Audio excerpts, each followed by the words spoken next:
Hi, Debbie. Can you hear me? I can.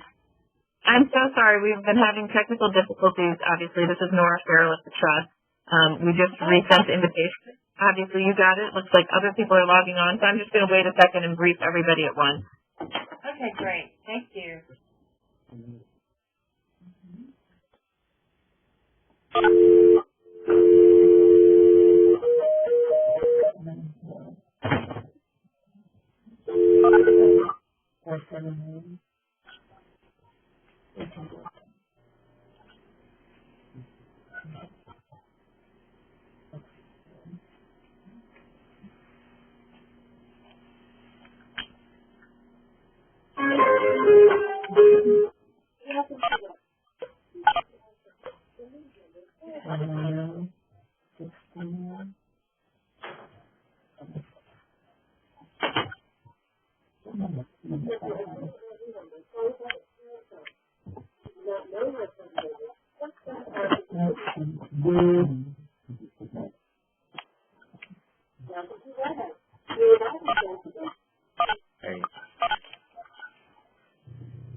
Welcome, everyone.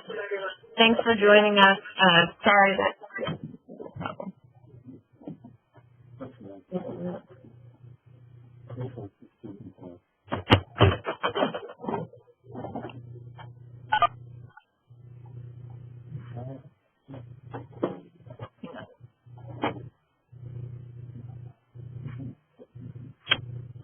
We apologize that we've been having some technical difficulties. We're just waiting for everyone to log on, and then we'll start the webinar. So thanks, everyone, for bearing with us. No problem.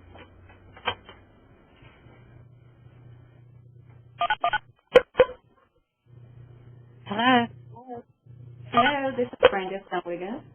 Hi, it's Nancy Hi, Hunter. everyone. This is Nora Farrell at the Trust. We'll be getting started in just a few minutes. Thanks for joining us and bearing with our technical difficulties this afternoon.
Okay, I think it worked.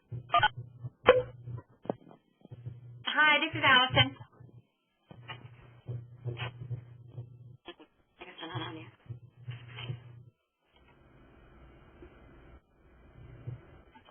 Hi. Hi, Allison. It's Nora Farrell at the Trust. Thanks to everybody for bearing with us as we're having many technical problems this afternoon. We're just waiting for everyone to log on, and we will be starting momentarily. Great, Nora, thanks.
Hi, everyone. Lori Fuller, the KB Reynolds here. Utmost apologies to everyone for our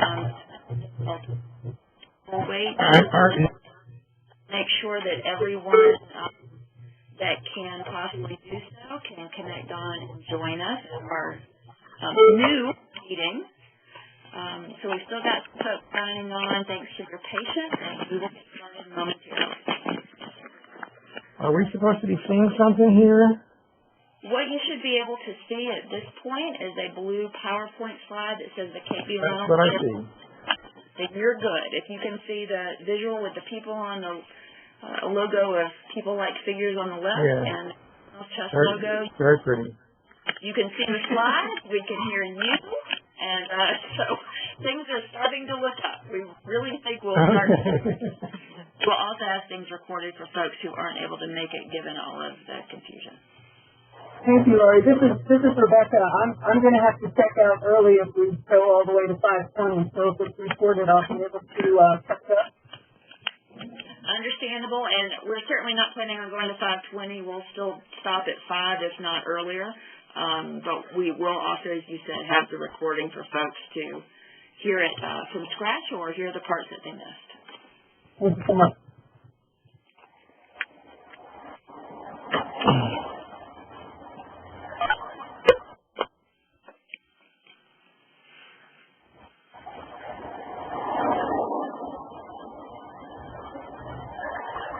Is Lauren there?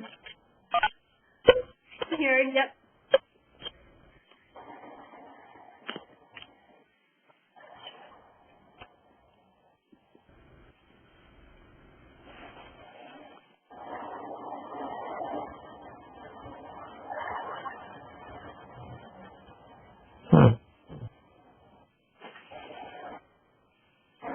Yeah, I see you, Lauren. There's a list. I'm here. Okay. All right, everyone. It's Lori again. We've got 20 folks on, so that is pretty darn close to what we were expecting. So after all of the hiccups, I think we were actually beyond hiccups because our earlier meeting, we were prepared and waiting for an hour for this to begin, and 10 minutes till 3. Trying to follow up with some tech support issues, our host KBR Trust account signed out of the meeting, and that inadvertently both closed it and ended it. So we were all quite surprised, as I'm sure you were, that our initial attempt did not work. Thanks to everybody for helping us scramble and set up another meeting in a matter of minutes, so it seems like a lifetime to those of us, especially in this room. So we will start and just consider it life goes on, and we can handle the bumps and the curveballs that are thrown to us by life and technology, as great as it can be at times. Again, I'm Lori Fuller, Director of Evaluation and Research at the KB Reynolds Charitable Trust, and the one have been your point person for most of the emails at this point on the RFQ, and then the 9 groups that submitted the response, a letter of intent to that RFQ. And this is our webinar to go over more details about that, as well as the Healthy Places NC initiative. And what I would like to do is have to go around so that we all know who is on the line. I realize some folks, even though we can see the names on the right of the WebEx screen, some folks have multiple people sitting where they are, joining in with them, and some folks are also listed with a generic call-in user number. So what I will do is ask the folks, starting with the folks in the room with me, and then we have one other person representing KB Reynolds, and then I will call out applicant groups' names alphabetically, and you all can introduce yourself, just briefly, name and title, and we'll go on from there. So the folks in with me. This is Alan Smart. I'm the Healthcare Division Director at the Trust. Hi, my name is Doug Easterling. I'm at Great Forest Medicine and been doing work with KBR on the initiative. We have one more person representing the Trust. Please tell me you're out there, Allison. I am out there. This is Allison Metz, and I'm with the National Implementation Research Network, which is at UNC Chapel Hill. Hey, you're on. I think she's logged on. That was Smith. And we will start with the folks from Duke University. Are you all on the line? Hi, it's Nina Silverberg. I know a few of you out there, so hello. I'm the director, the vice chief for research and evaluation at the Duke Division of Community Health. My other team members could not join at this time.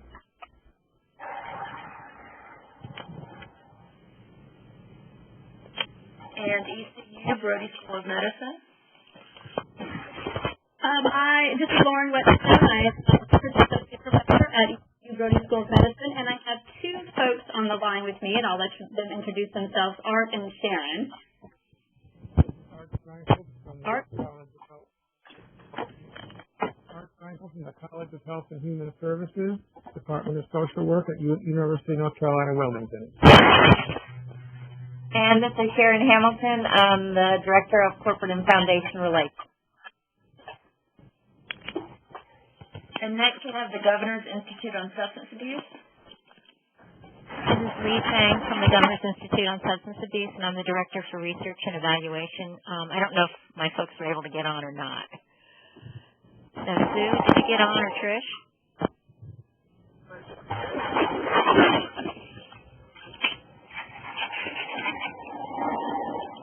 And apologies for the mix-up. I know there will be some folks that were planning and tried to get on, and with between forwarding of emails and other our complications here with the webinar will not be able to join us. We will have it recorded, and we'll make that available to everyone as well. And next is RCI. Hi, this is Brenda Stone-Wiggins. I'm a community psychologist within the Community Health Promotion Research Program. And also on the call is Debbie Holden, who is the director of the program for Community Health Promotion Research. All right.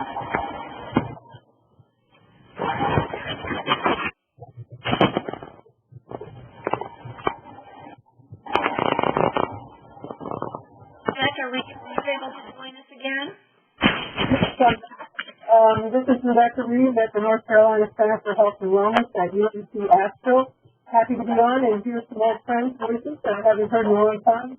And I hope that my partner, Bill Frumwick, is able to be on, but I don't know if he got the email. Great. So we are here. Terrific. UNC Chapel Hill Center for Health Promotion and Disease Prevention. Hello, this is Molly DeMarco. Can you hear me? Yes. Okay, great. We're in the back of a van driving to Iowa. So I'm with the Center for Health Promotion and Disease Prevention with our community-based participatory research core. We do have at least two other people on the line. Go ahead.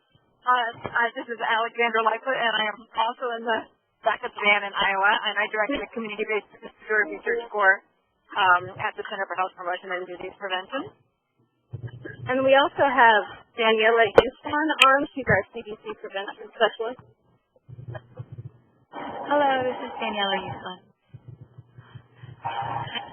Thank you for joining us mobily from the road. I'm glad you were able to master all of our hiccups even while traveling. UNC Chapel Hill, North Carolina Institute for Public Health. Hi, this is Lisa Hanna. I am a research associate in research and evaluation at the North Carolina Institute for Public Health. UNC Chapel Tom Passman. I direct the program on primary care at the UNC Chuck Center and author in the Department of Family Medicine.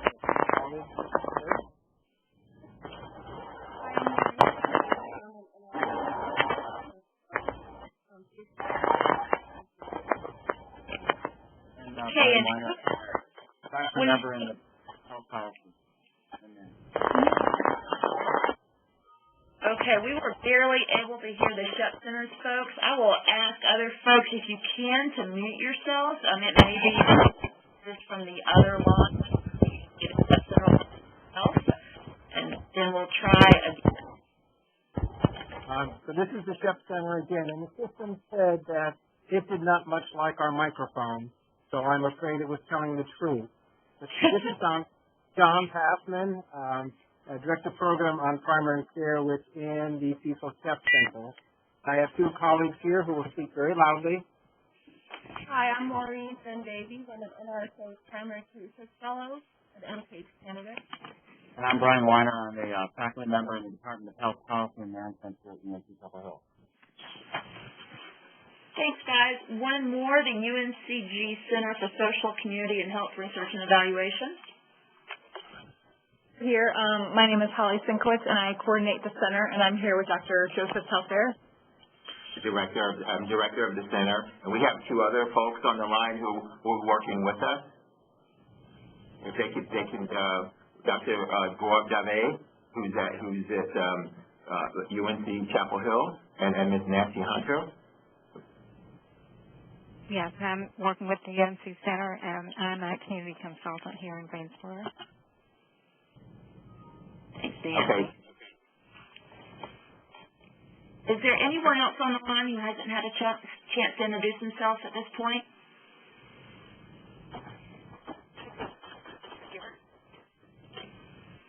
Thank you all so much. That was an effort of great fortitude that we got everybody else on. I appreciate your work to make that happen. We do have a chat function in the bottom right of your screen. You should have a chat function in which you can send an email to, or a chat to, I would send it to Lori Fuller. We are not necessarily monitoring the Kate B. Reynolds Charitable Trust host account, but you may send it to the Lori Fuller account, either privately, if it's something you, but I would also encourage you to send it to everyone. That's where we'll be taking questions, and one of the main reasons for doing this webinar as a group so that everybody can ask questions and everybody hears those and hears the same answers.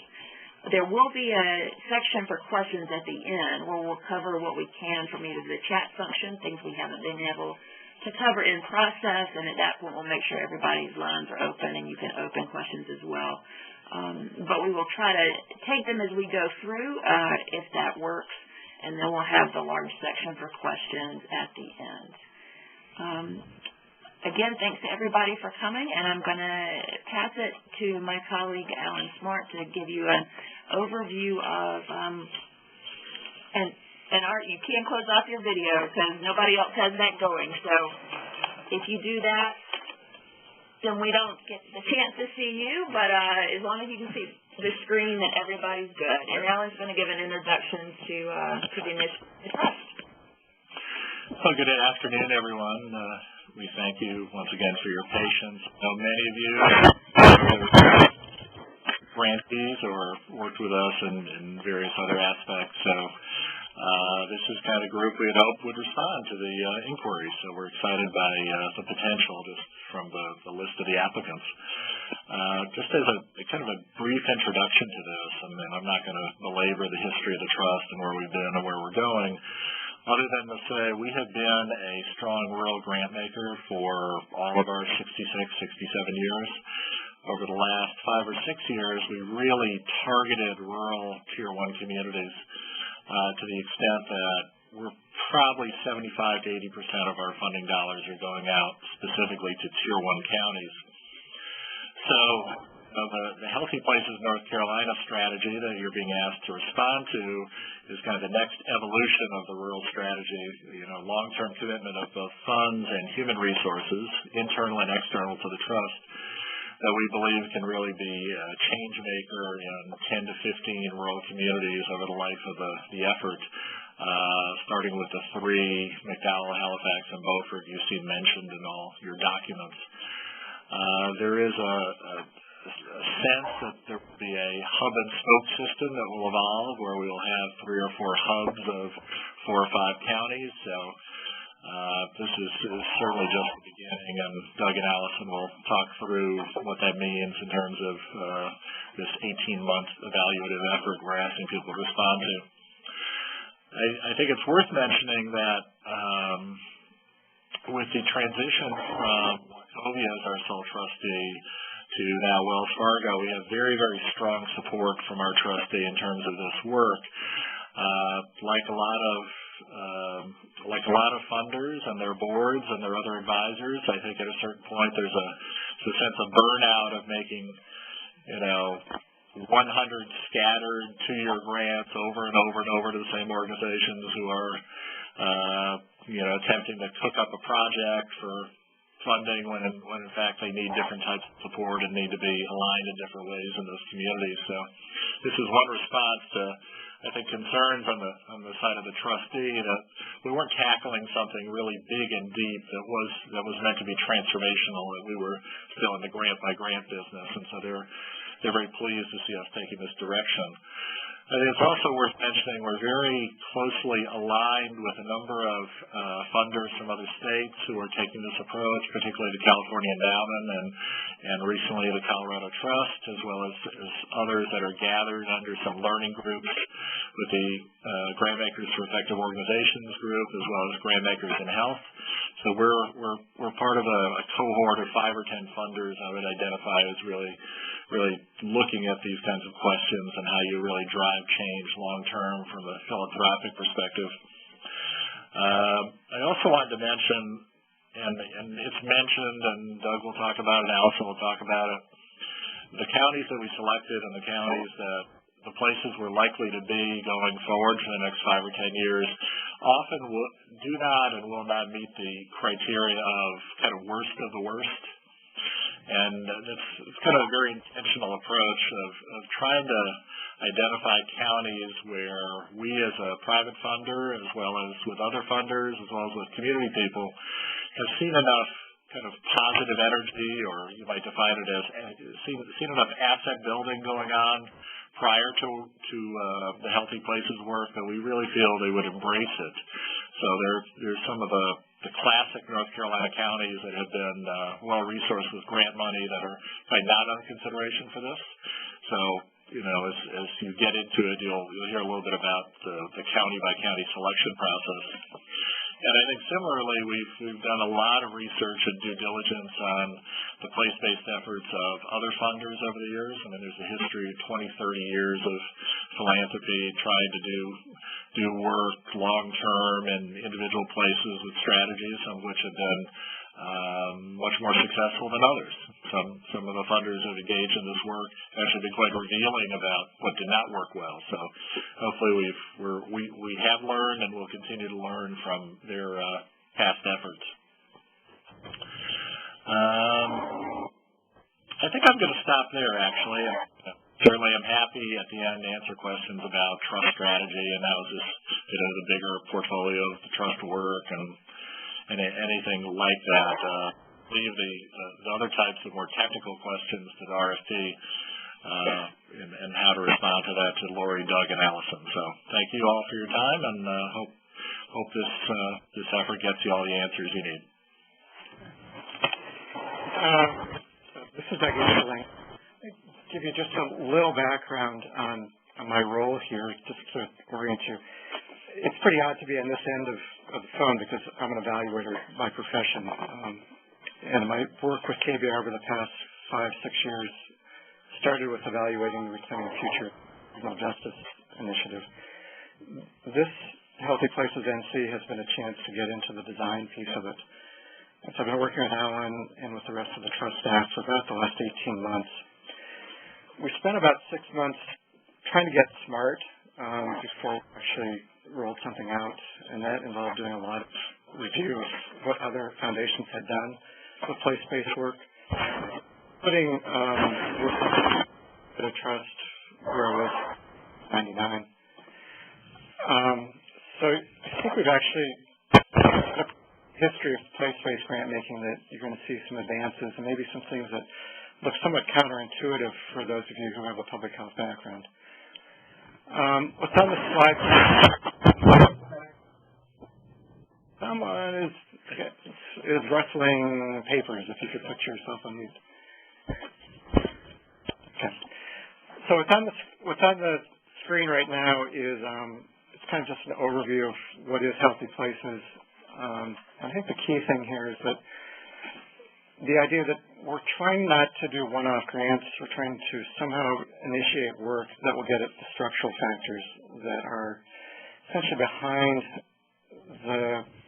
the rankings, so why these counties are so low on the things we care about. That can be overall mortality, morbidity, or it can be very specific forms of chronic disease and accidents and substance abuse and mental health and things like that. So the work is designed to operate on these kind of deeper level leverage. And as you're going to hear as we go forward, the organizing and the cultivation approach that we're doing with Healthy Places, it's pretty diffuse and emergent in ways that may make kind of hardcore scientists a little bit kind of queasy about how do you actually evaluate and measure this. So let me just draw a really stark contrast to what you typically see either with place-based grant making or with traditional health Carolinians kind of public health approaches. Typical approach is generally with a strategic planning model. You get, quote, people who can make change happen around the table. You try to take them through a process where they understand what the strengths and weaknesses and issues in their community are by looking at assessment data, looking at other things happening. But essentially all the work happens on the front end of designing a strategy that will get at these high leverage health factors. They come up with an action plan, they take it back to the foundation after 6 to 8 months, and they say, here's our solution. And then the foundation says, okay, well, 6 of the 8 things you propose fit with our funding priorities, and then they get grants that run 2 to 3 years. The work happens, and we hope that we get impact. Okay, often that does not, I would hope, more often than not. When certainly I've been involved in, and I think most other funders would say the same thing, this approach to trying to change often simply becomes a hurdle that people who already have pet ideas in mind bring to the table. And then we're kind of stuck in this kind of negotiation. It also ends up rarely getting to the really deep leverage points that we'd like to see. It's fairly little in the way of innovative thinking. It's hard to keep people around the table for 6 to 18 months, especially people who really represent the broad cross-section of interests that we know need to be brought into play. And we can go on, but I would say in general, those initiatives that use very traditional community planning model really fail to get much result in 2/3 of the places. And in some places, the sort of coming in under enforcing this on a front end can often be more disruptive than anything else. So what we're doing here with Healthy Places NC is a different kind of approach to trying to cultivate change. It's between a community garden versus a community table. You typically hear in this work getting the right people around the table. And when we talk about community-based, we get really concerned about extending the invitation to make sure everybody has a seat at the table, or we change the shape of the table, but it's still all about a central planning process. What we're doing here in Healthy Places is moving beyond thinking that it all happens up front, and instead it's about cultivating work, taking ideas where they're beginning and moving them to the next level. And the primary driver to this, there are many drivers, but the primary driver to this, program officers are expected to act in very different ways than you typically see in foundations. It is about being out there in relationship with local actors, some of whom are going to be fairly traditional kinds of public health systems players, DSS, nonprofits, but going beyond those people who typically are the grantees or the applicants, and bringing along other people who should be involved in this work and maybe starting at a different level. The program officer's job here is to take different people at different points and bring them along over 5 to 10 years so that their ideas are growing into bigger, more impactful sorts of projects than they would have otherwise done. And we've got a model we think will help us get there, which Allison. A little bit of just kind of general background on Healthy Places. The trust has committed, and the trust Wells Fargo to invest up to $100 million over 10 years in this initiative. That would end up supporting anywhere from 10 to 15 directly, counties directly, that would be getting grants and getting support, would have a program officer in the field, time in those counties. We hope that the work fuses out beyond those direct Healthy Places grantees, and you begin to see different ways of doing business with counties. We selected the first 3 counties last May, and they are McDowell, which is in the western part. You see the purple circle, and Beaufort is circled. Those were selected after about 6 months of due diligence. Some of that was internal, looking at health statistics, but that also included about 4 or 5 months of the program out in about 12 candidate counties, checking to see what was there. Were there groups out there that we could essentially treat as infrastructure to get this work off the ground? As Alan mentioned, I feel like it was going to be wise to invest this sort of resource in counties where there was limited capacity, where there was limited interest and will in doing change work. So the 3 that you see here, as well as some others that we're thinking going into in the future, are places that we think there is enough groundwork in place that when program officers spend the time and when grants are made, we can expect to see new ideas, new projects, new initiatives and movements get off the ground.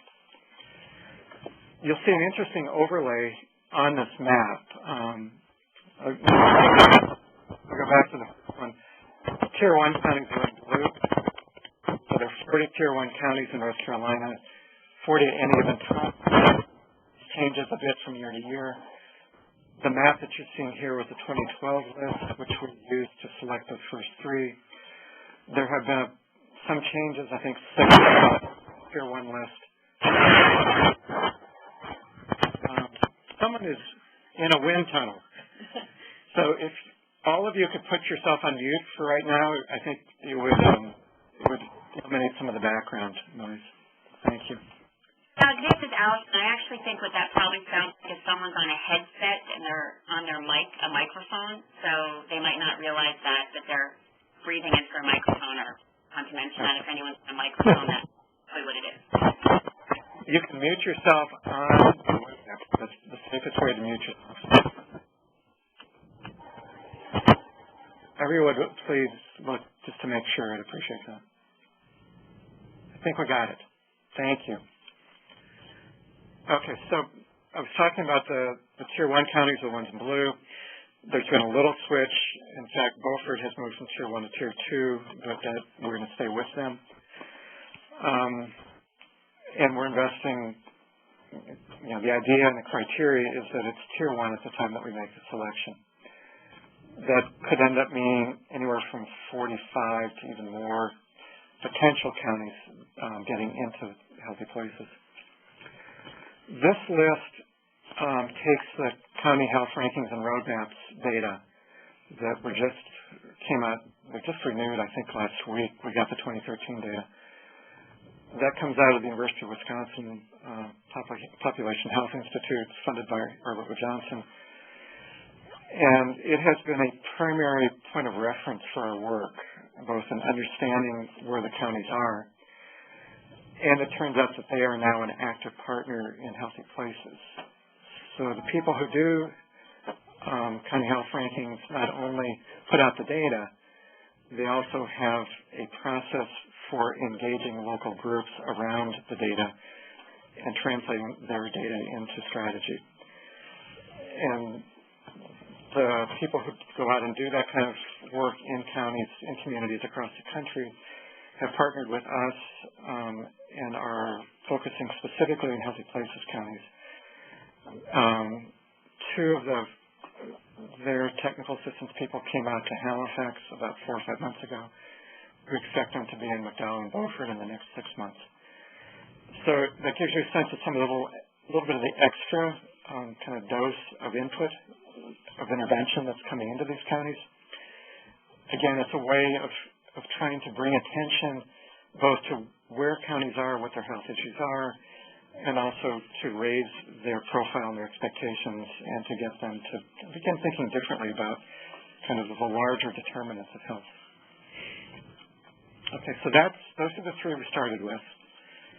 The next slide gives you an overview of the 6 primary components of the strategy. And we're going to focus primarily on number 2 on the call, and we can add some other things.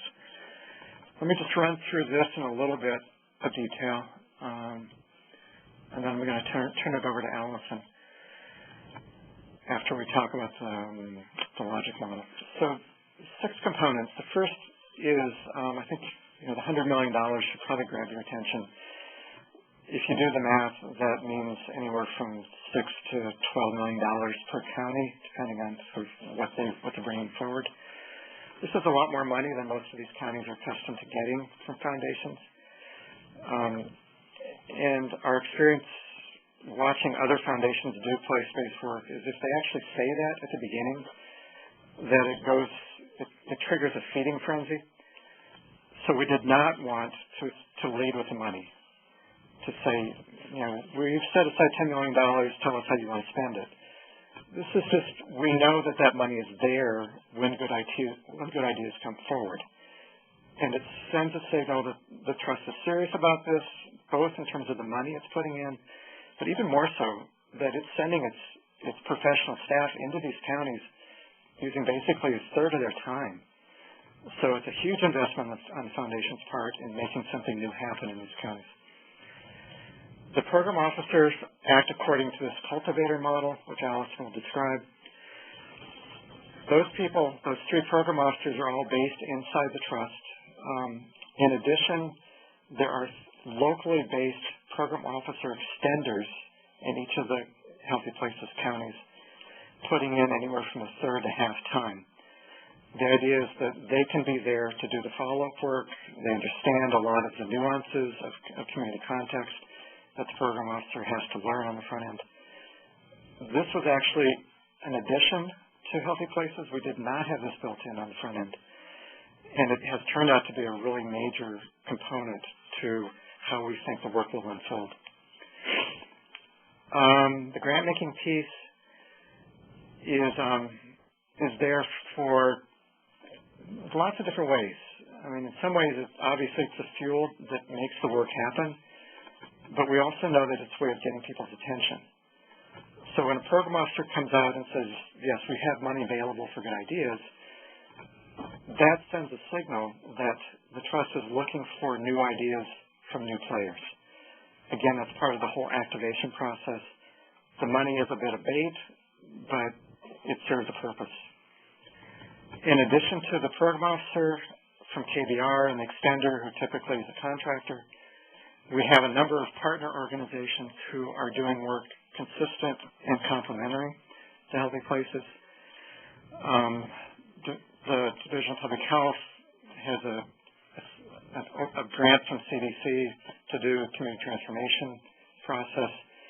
We are augmenting that by providing a grant to the foundation, the DPH Foundation, which allows for community transformation coordinators dedicated to each of the 3 counties. So 1 coordinator in each county, focused primarily on active living and healthy eating kinds of issues, and looking especially at policy kinds of interventions.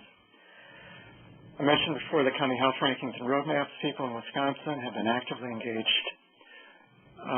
North Carolina Prevention Partners does workplace wellness programming, and they're out in at least 2 of the counties, as well as some other counties that aren't currently healthy places.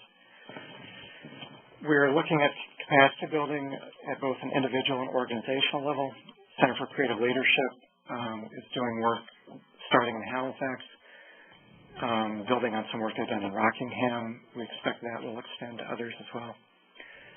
Kaboom is a national group that does playground builds, and those are designed to initiate community building. So essentially all the work is generated through local initiative, and there's a local financial match. It fits in with the physical activity piece, but even more it fits in with the capacity building piece. Western North Carolina Pathways does organizational capacity building in the western part of the state.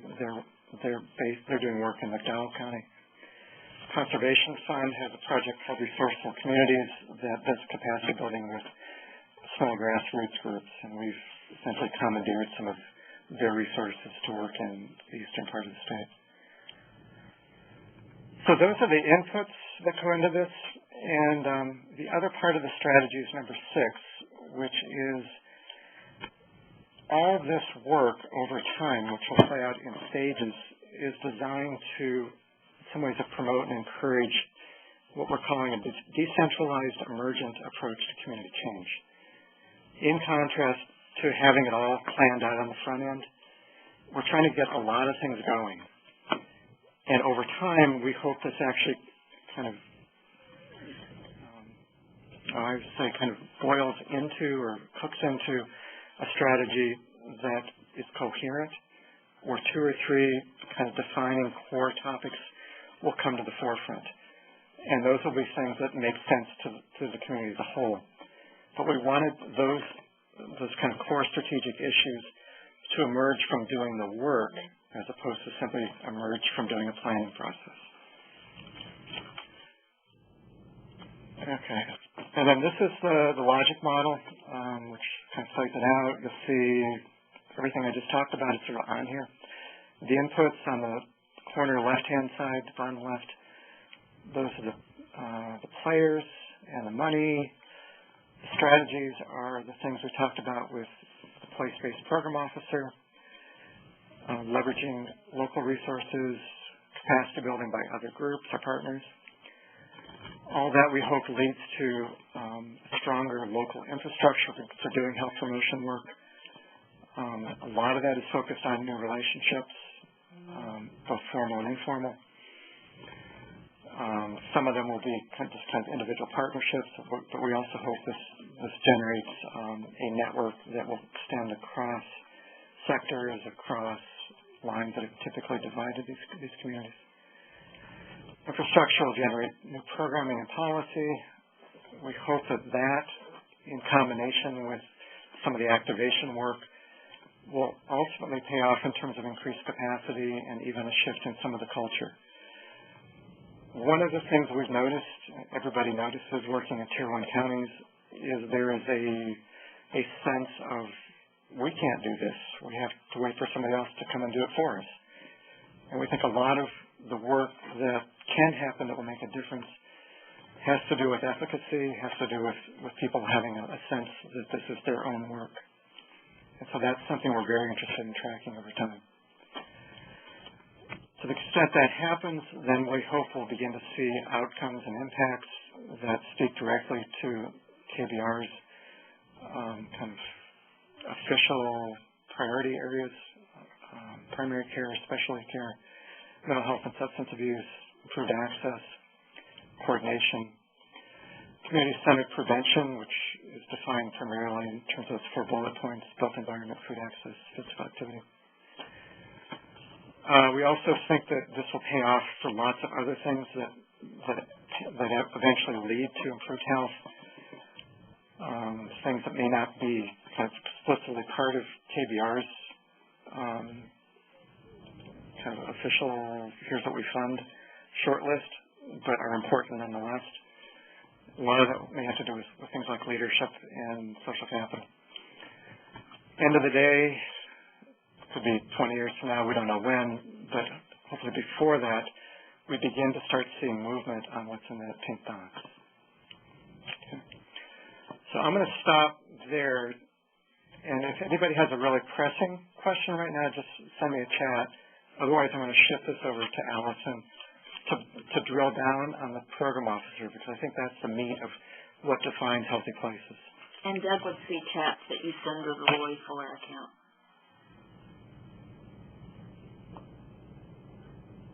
Okay, great. So this is Allison Metz with the National Implementation Research Network at UNC Chapel Hill. Actually joined here in the room with my colleague Renee Boothroyd, who has also been working on this project with us the last year. I'm going to just do a bit of a description around the program officer role. I know that in the handouts that you received for participating in the webinar, I believe you do have the most recent copy of what we call the practice profile for the program officer, as well as kind of a one-page handout that looks at that profile at a glance, looking at also how that interacts with milestones in the counties and key functions that the officers use when they're working in the counties. So I want to start first by thinking about this overall premise as the program officer as a cultivator in their counties. And this is a principle that was foundational to the work that we started with the program officers, because we really worked collaboratively with them to build the practice profile over time. And really thinking about them as cultivators in their counties so that they are cultivating interest and initiative by local actors, and doing this by really activating new ways of thinking and acting on the part of local actors. Through their interactions in the communities, really cultivating new relationships and networks, really thinking to cultivate more comprehensive strategies at a systems level and creating systems level thinking in the counties, and through deliberation and planning to really help cultivate new projects. This work is really defined, this is kind of the key to the profile, to three distinct phases. So the profile describes really a three-phase approach that the POs carry out to support the communities in achieving their health goals. And so while this is not really viewed as strictly a linear process, because POs may be revisiting a set of activities as new needs emerge in their counties, there are really certain levels of progress that we would expect to see at each phase that may be a prerequisite to moving to a new phase of work. So we define these three phases as the researcher role, where the POs are really forming relationships with local actors and organizations in the communities, gathering information, analyzing that, and really serving as diagnosticians in those counties. That would move to an interventionist role, where they're prompting and facilitating these local actors and organizations to think and act differently and to do this together, facilitating networks and collaboration. And this then moves into the last phase, which would be when the POs serve as a colleague role, where they're working closely and openly with actors to really develop these more effective and comprehensive strategies. And this three-phase approach that we work with the POs really aids them in identifying the phase that they're working in with a particular group of actors. So it helps them locate themselves in the work and then determine the conditions and readiness that they need to see with local actors and organizations to move forward to a subsequent phase. Or if those conditions or readiness indicators are absent, or there are barriers that need to be attended to, this phase-based approach can really aid in both strategic thinking and critical analysis for the POs. So this stage-based and phase-based work, should I say, really serves as the overarching frame for the practice model. If you look at this kind of one-page handout that you received that's also up on the webinar now, you'll see that not only is it the phases that guide their work, but the POs are also guided by a set of HPNC milestones, which are signs that HPNC is working in the counties. And so what we do is we look to see during each phase whether or not certain milestones that fall into these buckets are being realized through the activities that they're conducting in the counties. And so during an initial phase, we're looking at things like their interactions with local actors, the relationships that they're establishing, and then as they move to an interventionist role, it's the extent to which they are prompting new deliberations and planning by a set of local actors that then would move to new projects, initiatives, and campaigns. And you'll see that there are some milestones that carry through.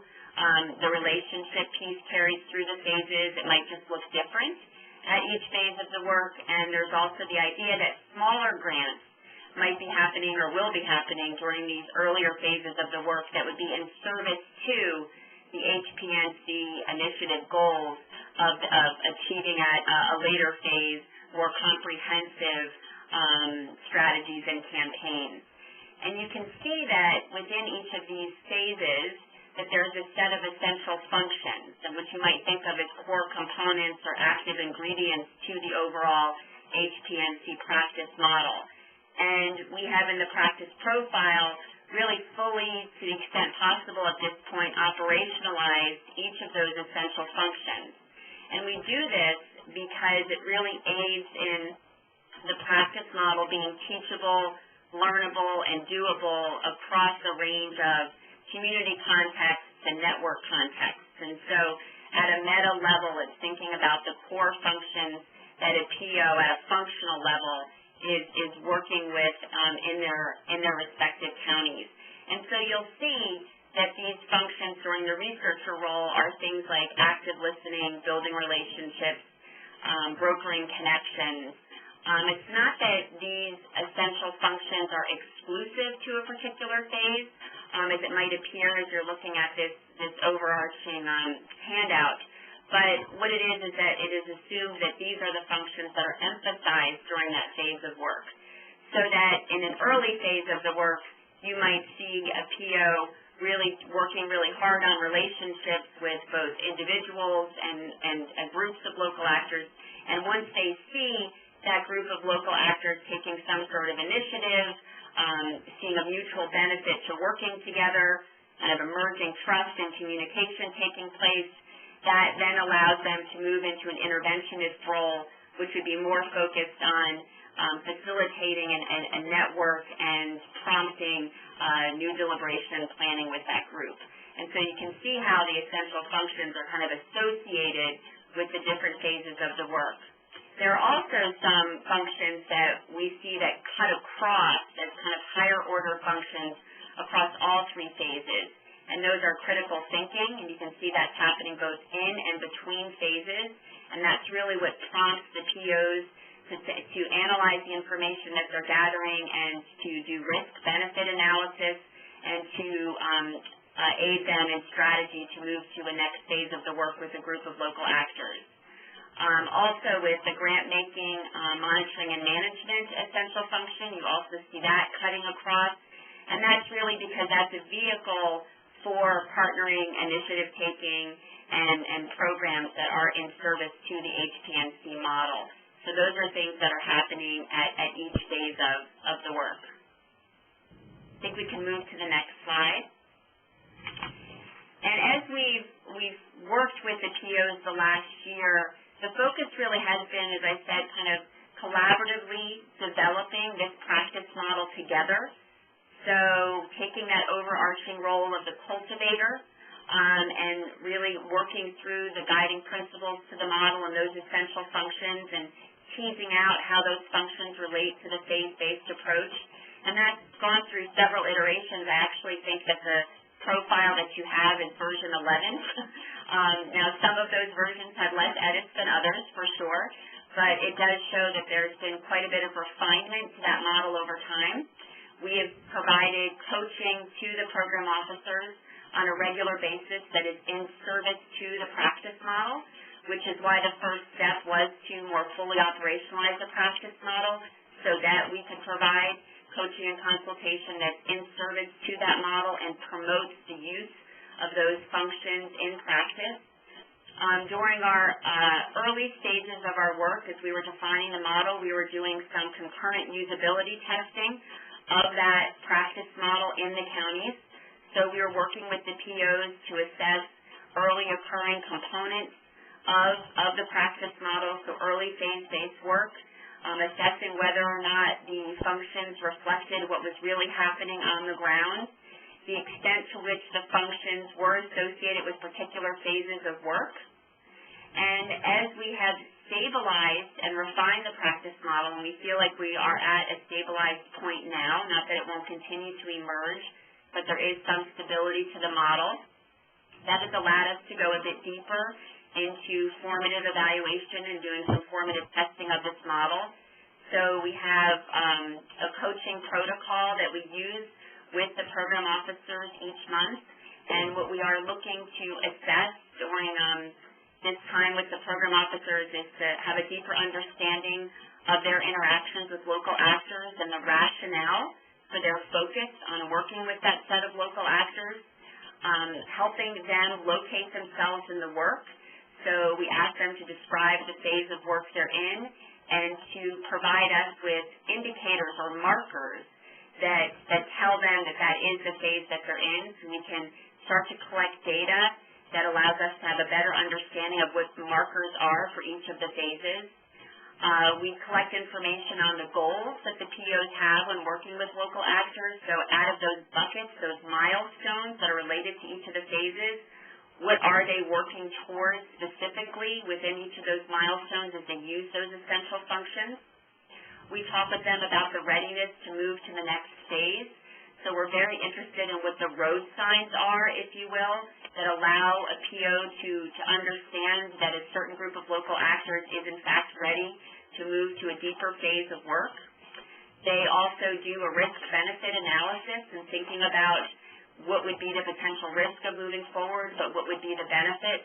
And in doing so, they're identifying leverage points and thinking about the extent to which a group of local actors could be a part of a larger, more comprehensive strategy in the future.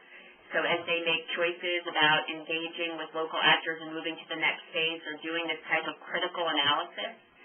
And as we've done this piece of work, it's really helped us to start to clarify the linkages between the phases, those essential functions, and the milestones that are being achieved in each of the counties.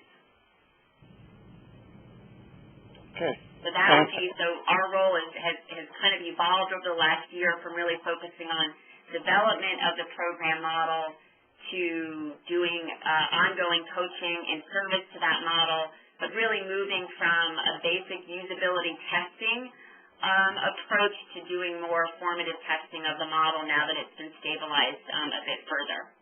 And again, I'm also happy to take questions via chat. I think that can happen, but also as we move through that.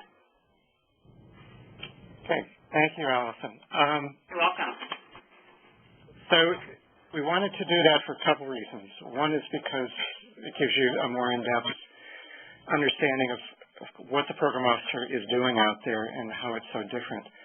The other piece of this was to let you know how much learning is actually already going on within the context of Healthy Places. Allison and Renee Boothroyd, who is her colleague at NERN, meet with the program officers as a learning community once a month. They also do one-on-one calls with them. The whole team meets once a month in the afternoon after those learning community meetings for the rest of the day. And sometimes we'll spend all day just trying to catch up with what we're learning. So we're not starting from scratch.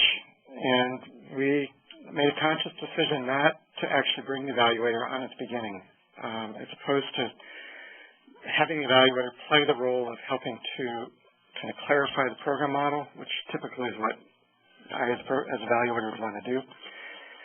We came to the conclusion that we would kind of get the program model at least to the point that it was ready for prime time to go out. And then from there, we would know what our research evaluation questions are to a more specific degree, which would lead to a more informed request for proposals.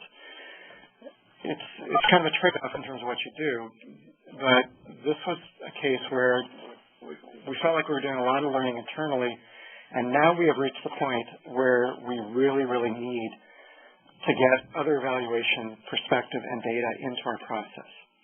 That's what we're into right now, and that's specifically what we're looking for, is for folks, for a team that would be able to collect data within Healthy Places communities that help us better understand how well the model is working relative to our expectations.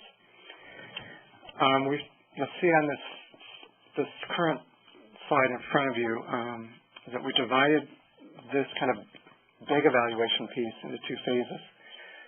Phase one, which we think will take about 18 months, is developmental. We expect it will focus especially on these first three counties and maybe a fourth that we've been doing some work in as well. And it would be a chance both to help get data back into the program side so that we can refine the strategy before going into additional counties, and to do some evaluability work to figure out exactly what the larger evaluation should hone in on in terms of measuring effectiveness and success and outcomes. So we've divided it into two parts. Logically, you might expect that the group that does phase one would continue on to do phase two. That's certainly possible, but we're reserving judgment to say we might get a group that's really, really good with developmental evaluation. And once we got to phase two, we would need a bigger group that was able to do a lot of kind of getting up systems across the state. That might happen. So right now it's up in the air in terms of what that will actually play out in terms of, in addition to these kind of more formal mechanisms for evaluation, there's also some kind of natural things that happen. Lori is the internal person at KBR who oversees the progress reporting that happens in all the grantees.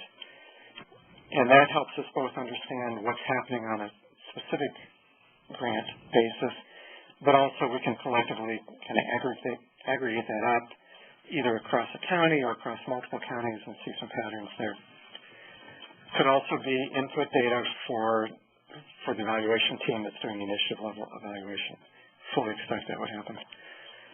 And then the partner organizations, Center for Creative Leadership, Pathways, each do some of their own evaluation. Typically those are evaluations done of participants in trainings. And so that's supplementing the other work that we're seeing more initiative-wide. So those are the levels of evaluation. We're focused primarily on phase one right now. Okay, and I cannot overly stress the first bullet point under phase one, which is we are looking at an evaluation that will treat as the evaluand, the thing being evaluated, KBR strategy. We want to understand how well that strategy, those 6 bullet points that are in the inputs box, how well that's getting us to our expected short-term and long-term outcomes. That will involve, doing that evaluation will involve collecting data from groups that are funded by KBR, as well as others who program officers had contact with. But we do not want project-specific evaluations of the multitude of projects that KBR is funding. Okay, and we can go into more detail about that contrast later on. But think of the client here as KBR. Okay, and it's KBR's strategy, its program, that it's putting out into North Carolina, into these Tier 1 counties, that should be evaluated in terms of process and outcomes. So they are the user in Michael Quinn-Patton's parlance. The data will feed into this existing system of learning that you now, I think, have some sense of. We're looking for a final report for phase one. That would come sometime at the end of 2014. But by far and away, the greatest value will come in this kind of ongoing conversation and injecting yourself into our conversation so that we get smarter. Okay. Nuts and bolts. Budget, in the first RFQ, we said a max of $200,000. We've actually gotten more generous since then. So it's $200,000 in direct costs. KBR pays a max of 10% for F&A or indirect. So if you're like Wake Forest or UNC or RTI and you've got 40, 50, 60% F&A for federal grants, typically you'll be able to get that reduced in the grants office down to 10% because that's all the foundation will do, and that is all the foundation will do. So that would leave you a total of $220,000, but $200,000 in direct costs to cover that 18-month phase one. And then phase two would have a separate budget. Okay, and we can obviously talk more about that when we get to questions. We briefly go to the evaluation questions. Do we have them? Okay. So they're outlined in the RFP. Same questions the RFQ are in the RFP. In fact, the RFP looks a lot like the RFQ. Some changes in terms of what's expected for submission. Here I want to just kind of not walk through question by question, but give you a sense of the kinds of things we're interested in. And they kind of follow through, at least the first four would follow through some of the shorter to longer term outputs of the strategy. So the first thing has to do with the awareness is, so we've got these program officers out there trying to activate local actors and kind of get people to think differently and generate new ideas. So the first set of questions is just, does anybody know we're out there? And the second set of questions is, so they know we're out there, are they thinking differently, are they doing things differently? Some of that we already know because the proposals have come back, but we're interested in getting a broader perspective from other people who might have been touched by Healthy Places, either by conversations with the program officers or because they attended a county health rankings presentation or something like that.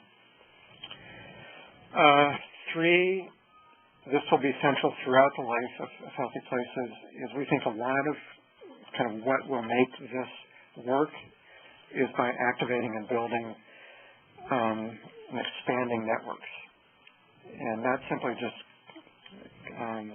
sort of in terms of extra linkages, but the intensity of those linkages, the level of work people do together, the level to which they can trust each other, how much they're actively collaborating on an ongoing basis. So we will definitely want some social network analysis as part of this. And many of you already anticipated that with your letters of intent. Capacity building is a long-term process, and we would just want to kind of get a sense of what's beginning to happen with especially some individual and organizational capacity here. And then 5 and 6 are really kind of the chance to get some feedback into our system, which is you're out there as an independent evaluator able to ask questions of people who know that you're not the one pulling the purse strings. We hope you'll give us some honest feedback about what's working, what's not, both from the standpoint of the program officer and from the partner agencies who are working on our behalf out there.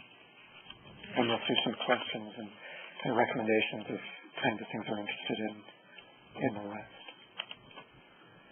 And we'll just end with kind of instructions, nuts and bolts. Again, this is spelled out in the RFP. 9 elements in the proposal. Cover page, which would be a single page, just needs to have the PI, the contact info, things like that. You guys did all really well in your letters of intent. Just do the same thing here. It's pretty easy. Think of 2 through 6 as a bucket. 2 and 3 you've already done in your letter of intent, so we would expect a lot of that information to just kind of carry forward into the proposal. 4, the approach to the assignment, we asked for some initial ideas in the letter of intent. We want you to flesh that out, talk about your orientation and kind of guiding principles for how you would do it, the main things you would want to have accomplished, even things you'd want your client to take away from our work with you. And then you can dig into proposed methodology.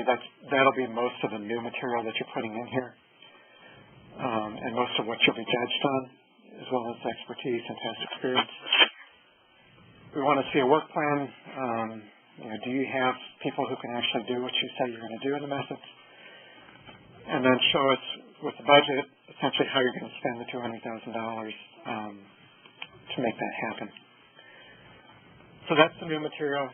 10 pages for items 2 through 6. Do not use small fonts. You will piss off your reviewers, and you do not want to do that. There's some real value in being concise and kind of getting this into a cogent description of what you're doing.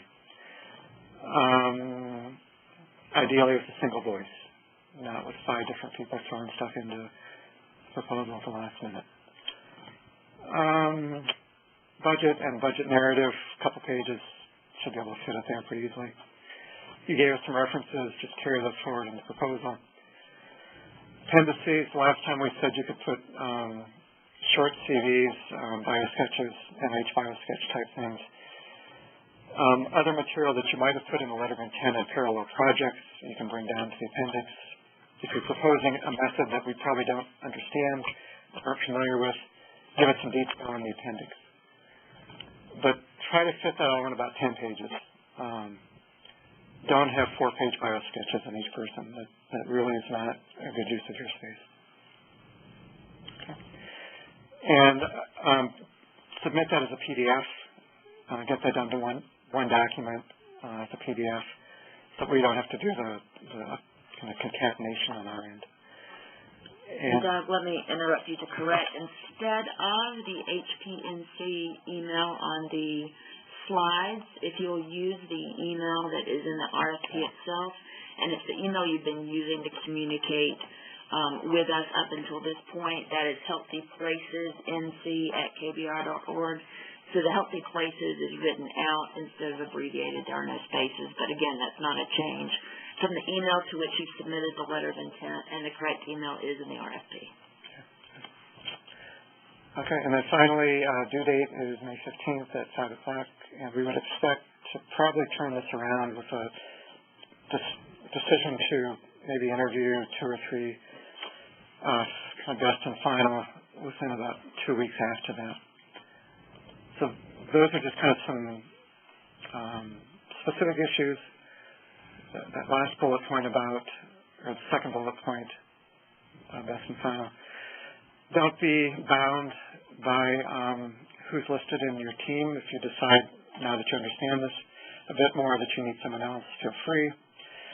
If you decide that, especially now that you know who's bidding, that you want to merge forces with somebody else, go right ahead. I think any of that is fine. And then also recognize that whatever's in your proposal is simply a starting point for negotiating the actual work plan with this team internally at KBR. That we'll do something in line with what you proposed, but we're likely to tweak it a bit. And we will be conscious of the budget implications of anything that we would recommend. That is the crux of what we've got. We'll now go to questions. We can go back to anything that you all want to talk through. Do you want to do this as a chat or just open conversation? Let's try this as open conversation. If you have a hard time getting in, I know some of the phones don't allow crosstalk and that type of thing, send a chat question to the Lori Fuller account, and we will make sure we work that in. I will say to start us off that you should have already all received the handouts. There were 4 in total. It included the slides for this meeting, as well as the RFP itself. We won't be posting that anywhere else because it is limited to the 9 groups that submitted a letter of intent and met the basic eligibility off of the RFQ. The other 2 handouts were both related to the profile, the program officer profile, which Renee talked about, both a one-hand piece as well as the broader profile itself. Okay, so first question that's come in, and so if you've got questions you want to submit by chat, feel free. So more distinction on, or more clarification, elaboration on the distinction between evaluating the strategy versus evaluating the projects. And I think a lot of this will actually play out in terms of thinking of the user, the recommendations and how the evaluation results are used will guide how KBR and the partner agencies do the next round of the work. If you were simply doing a series of project-specific evaluations, you'd end up with a lot of information about those projects and the portfolio projects and cluster evaluation stuff, and maybe some recommendations for the individual grantees, but you wouldn't necessarily be providing a lot of kind of insightful guidance to the foundation. And that's what we're really interested in here. So whoever answered that, Dave Goroff, did that answer your question? Oh, okay. Okay. Thank you.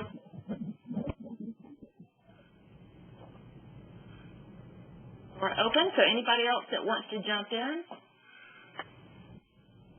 Hi, it's Minna Silverberg from Duke. You mentioned that the data that the grantees self-report could be part of our evaluation data, and I was wondering if there was a specific set of elements you were asking them to report or a template that we'd be able to see. And the other thing was I was wondering in the evaluations that the partner organizations are going to be doing, how might you see us triangulating with those? Yes, this is Lori. To the first question, the individual grants are currently following our general application, whether it's for an operating project or a capital project.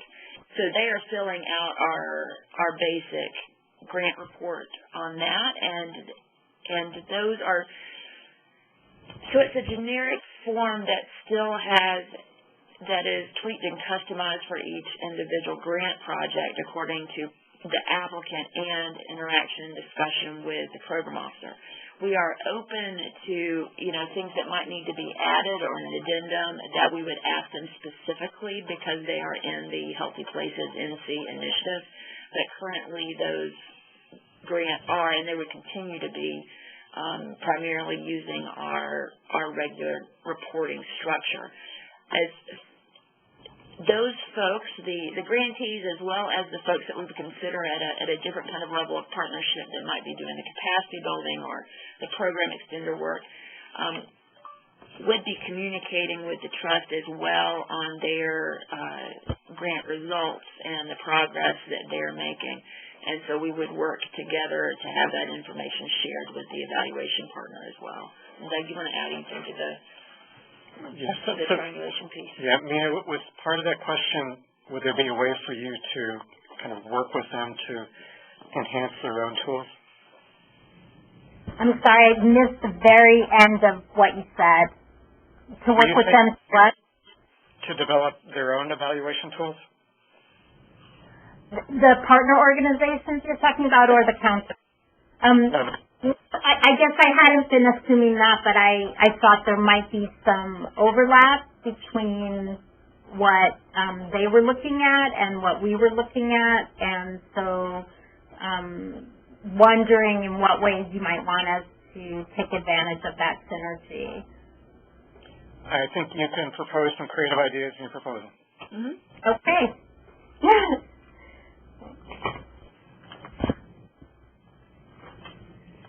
I have an additional question on chat. How much of the evaluation plan or methods will be held accountable to the HPNC logic model? I'd say this evaluation plan should be mostly accountable to the questions, and those questions are reflective of the logic model. Logic model is simply a prop, so you can see how they all fit together, but it is not about trying to come up with indicators for every box in the logic model. Thank you.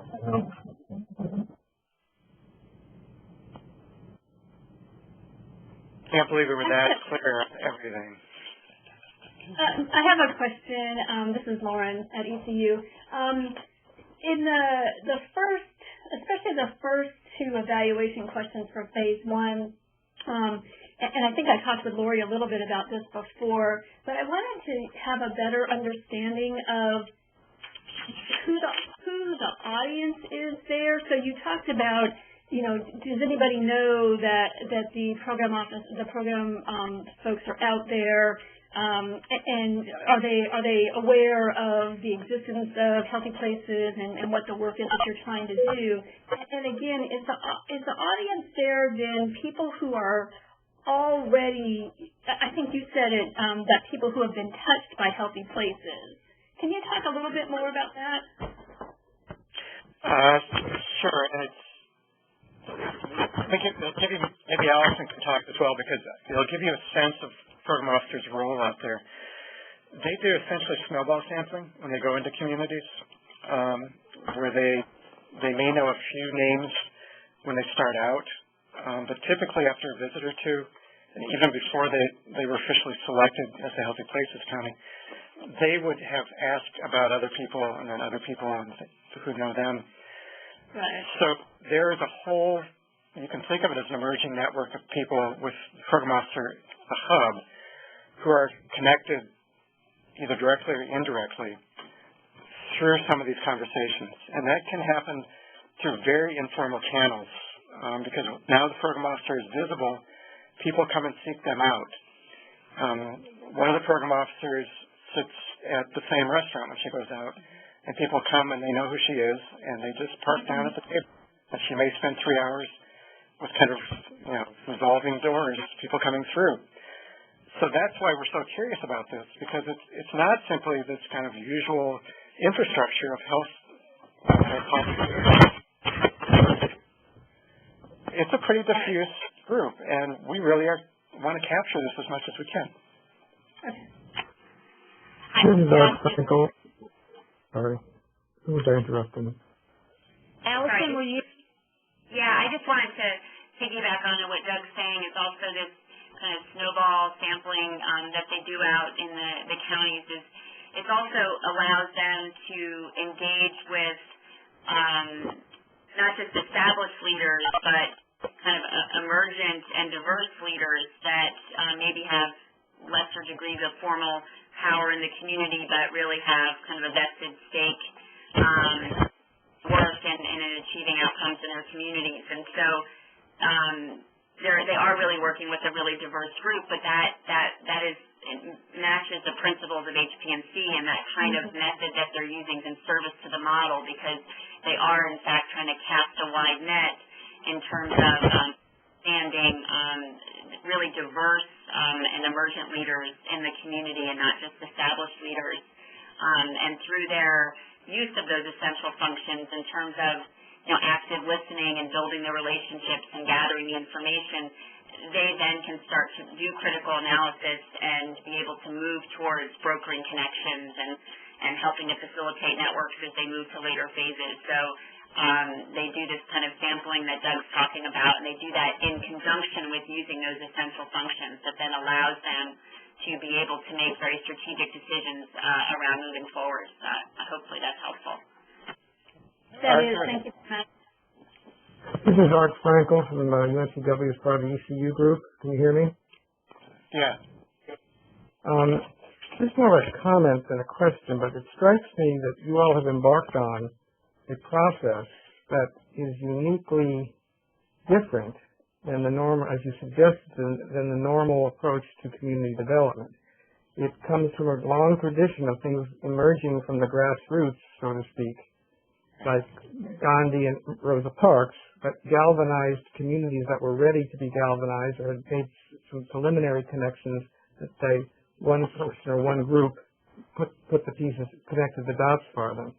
So it strikes me that the evaluation process of this is going to be as much as a work in progress as what you are trying to do in terms of the actual implementation of your model.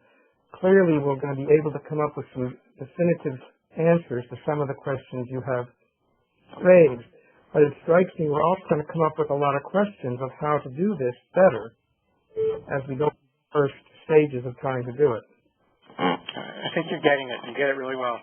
And let me draw a kind of a parallel between the role of the evaluator and the role of the program officer. Because program officer is essentially an external community organizer, hopefully a trusted outsider. That person's role is certainly not to tell communities what they should be focused on and certainly not to tell them what strategies to adopt. But they are there as a disruptive force. They are there to activate people, often people who might have been sort of in the shadows, to come out and have some faith in themselves and have some credibility to get into larger conversations. So they're out there kind of bringing that process forward, asking questions, prodding. I'd expect evaluators to do the same thing for us, to do that prodding, that kind of getting us to think a little more sort of about our own self-awareness, building our self-awareness. So for what we give is what we get. Holly, okay, are you on the phone, Holly? Yes, we are. Okay, so do you want to read your question, or do you want us to read it for you? Well, no, what we want to know, because there's a lot of the discussion, and that last comment about the project officer's role was very helpful. Well, we are looking at this from essentially that role, because we're trying to get at something that's a little more granular that we think will also influence the information that you need to know while the program is working, is that you have created this new role of project officer extenders, and clearly they have some effort that they're doing at the level within these different counties and communities, and they're working there. But in terms of your perspective, though, as their level of interaction with the program officers, project officers, as well as what do you think that you see them as being able to execute as part of what they're supposed to do to move the intent forward, to give you some sense of what working to what's not working, really at the ground level. We haven't really heard much of a discussion about them, so we thought it would be really helpful to us in thinking this through, especially what you just said, what do you see as their role in this providing information that would help us better understand if what you're trying to do is making a difference or not? It's a great question. Let me give you a little background on sort of what the organizational dynamics are for the program officer extenders, because in some ways they're inside the initiative and in some ways they're inside the county. And that's by design. They're a bridge between the two. None of them are employees of KBR. One of them is an employee of a grantee of KBR. We actually made a grant to do the extender work. And the other two are just working under contract to KBR. They are in some ways supervised by the program officer, although not technically, but they get direction from the program officer. So everything that you brought up in your question is really kind of a dicey part of this process when it comes to both what they know, what they feel comfortable telling an outside evaluator, given this kind of dual agency issue that they've got. I think you should definitely think of them as informants. I would think that a lot of this work, because the evaluator will be part of internal conversations at KBR anyway, you're going to be building relationships with the program officers. You're probably going to build some relationships with the extenders. I would not view these as sort of, this is one more person to interview, but this is a key actor who you need to figure out how you're going to engage and what information you're probably going to get an accurate sense from. Allison, do you want to add to that since you've been kind of working with that? I mean, I think, when you think about also the practice profile and those essential functions, under, as Doug said, lack of a better word, supervision or the PO kind of deploying the extender to facilitate some of this work in the counties, it would be expected that extender would also be carrying out the principles and functions of that model and their interactions with local actors as well. That there would be a continuum of that interaction and experience from the PO to the extender. I think the short answer is we haven't figured this out, so it's ripe fodder to do something in the proposal. So would it be fair, if I can just follow with a brief follow to my question? So would it be fair, sort of in the sort of the participant observation kind of mode of things, to kind of see them in taking on one of those roles, that they are both a participant and an observer, and that it's not so much as getting information from them, but actually it's also working with them in terms of just gathering data as a way that they might do so. In other words, than just speaking with them on the day-to-day. Since they're technically volunteers, but at the same time they're technically someone who provides them information about where this works, that sort of thing. So they're more of a ground-level liaison type of role, and it's evolving. Yeah, I would be careful on that one because they're not volunteers. They're working on an hourly basis for KBR. So if they were... I'm sorry, but you said they were not employees. Not employees, but they're being paid on a contractual basis on an hourly rate. Okay. All right. I guess I see that. Okay. Okay. Whose nickel are they charging it on? Okay. But clearly they can be direct informants, interviewees, things like that. I just would not treat them as agents to the evaluation.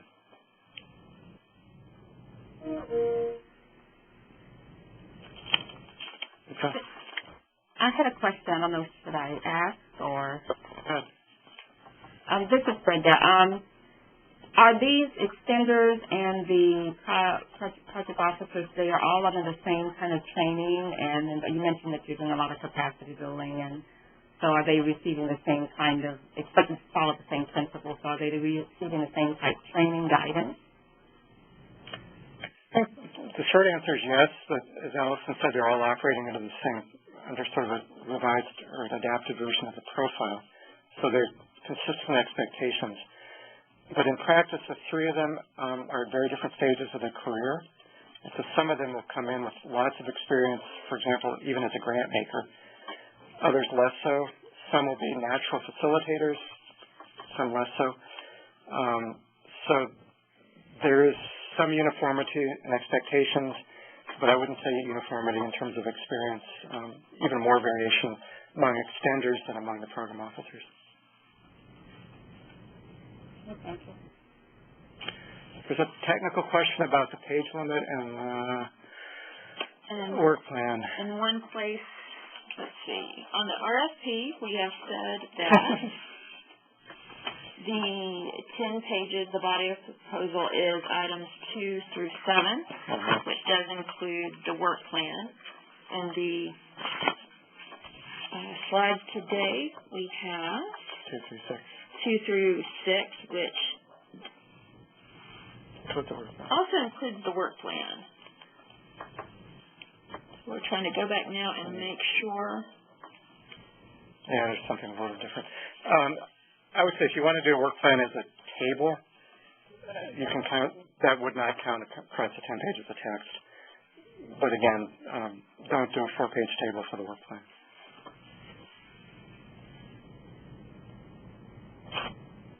And we'll clarify that as we send it.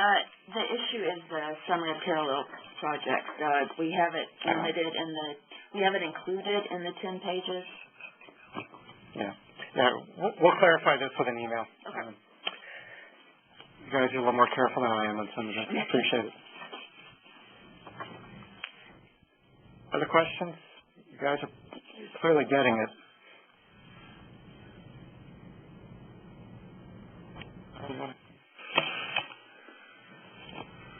Well, Lori's gonna wrap up with some additional direction. I just wanted to thank everyone for clearly a thoughtful consideration just based on the questions as well as the RFQs. And I don't want to say the quality or the insight was more than we were expecting. We were certainly gratified by the response as well as what's to come. So this is very, very much, as Doug described, an effort, this phase 1, to in some cases push on us a bit, in other cases to just kind of help us as a different type of thought partner, but informed by the work that's gone on to date. And you're hitting on some of the measures and the informants that when you're asking about the PO extenders, Doug is accurate. Those are 3 very, very different people, different stages of career, different stages of, I don't know, sophistication maybe in terms of their experiences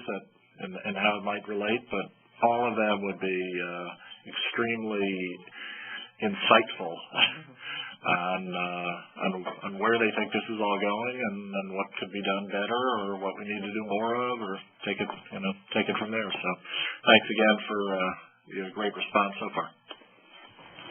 Yeah, my thanks as well to everybody. We will be distributing the recording of the webinar to folks, although I think, got the vast majority of folks on that we're hoping to attend between both the rescheduling of the meeting in the moment and our limit of having 25 folks on the meeting through our account. I realize we may have folks that were not able to join us. That webinar will be then made available to everybody, whether you were on the call or not, but I will make sure that those get sent out. I'll make the executive decision here that the summary of parallel projects, because in one place we said it was in and one place we said it was out, you may do that either one. You may include that in the 10 pages of your body or not. I will also send that, reiterate that in writing as well for anybody that's not on the call at this point. If you have further questions, I'll still serve as the primary contact, and I would prefer that you use the Healthy Places NC email for that. I will be monitoring that throughout this process. So you all have that email, which is the one, again, that you will use to submit your proposals. And barring any other last-minute questions, we'll call it a completed webinar. Thank you so much. Thanks again, everybody. Thank you. Thank you. Thank you.